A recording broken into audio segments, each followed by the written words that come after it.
Transform orientation and pivot point. Transform orientation determines the orientation of the object gizmo. Let's learn the types of orientation present in the menu. Global gizmo matches the global or world space. Even when user rotates the cube, the axle doesn't rotate along, means it remains identical with the world coordinates. Local gizmo, local axle rotates along with object, but doesn't rotate along with components of an object.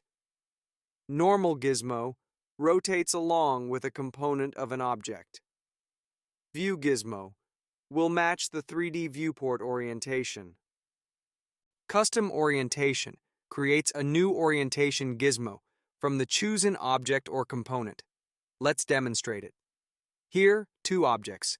One is A, another is B. I want B to rotate from A's axle orientation.